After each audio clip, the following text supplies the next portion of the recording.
Hi, welcome to the second Let's Make Something Simple, and today we're going to make soup. So I've cut some onions and they're just frying there, got some celery there, and there's the ingredients.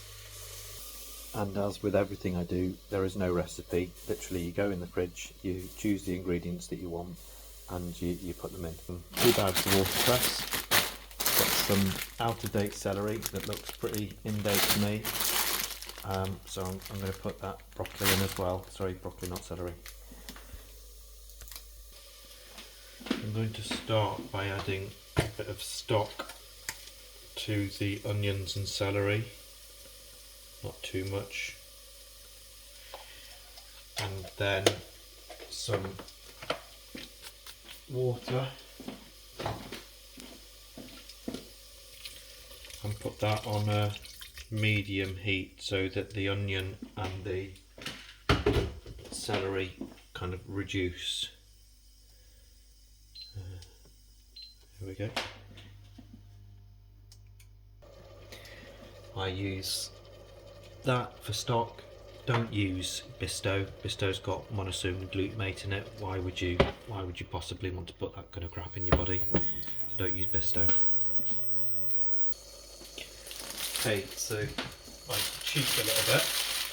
I'm just going to put 2 bags of watercress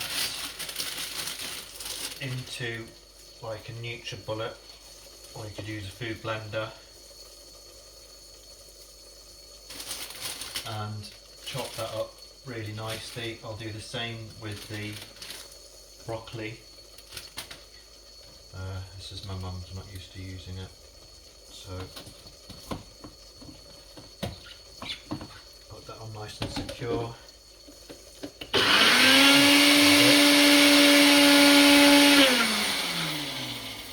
You'll need to add water to it first.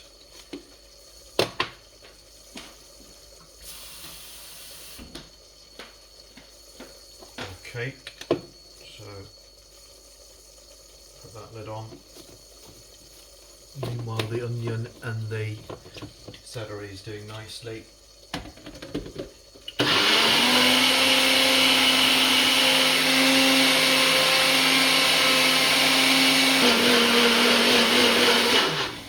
Okay, so personally I would spend a little bit more money on getting the really good blender, because that took a long time to do and it's not done it that well, and I think it's going to struggle with the broccoli, but we'll see.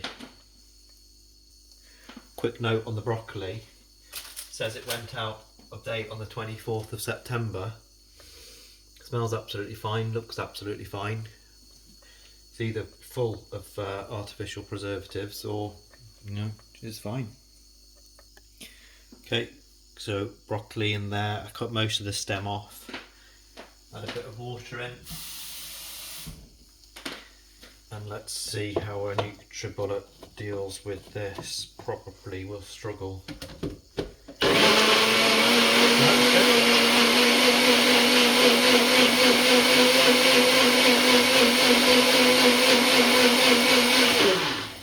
That's good, did it? My apologies, NutriBullet, you are good. So add that in, and now we've got a really green, thick looking base of our soup. Let that simmer for say 5 minutes to get all the juices going. Right, now that's simmered for a bit, we're going to add some milk. The milk will just take away some of that bitterness, quite a fair bit, and probably it will need a little bit more stock because I didn't put much in before to have a bit more taste. Not too much because you don't want it loads of salty. Right, stir that up and you can see the colours turning a little bit paler green. Now if we were to try that now, I think it would be quite bitter, so let's let that kind of the taste simmer through and come back. Okay, let's try that.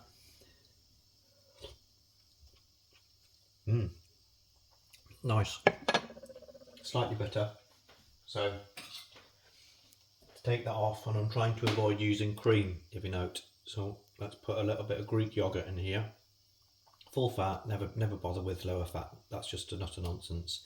Take away all of the goodness from it. As long as you're not eating loads of carbs, there's nothing wrong with fat. Right, so stir that in, and that we're not going to add any potato because that's carbs. We're just going to keep it pure and simple like it is. Okay, so we decanted it into a bowl. It's lovely. It's still got a bit of texture to it. It's still got the celery still in there, and it tastes really good. Perfect.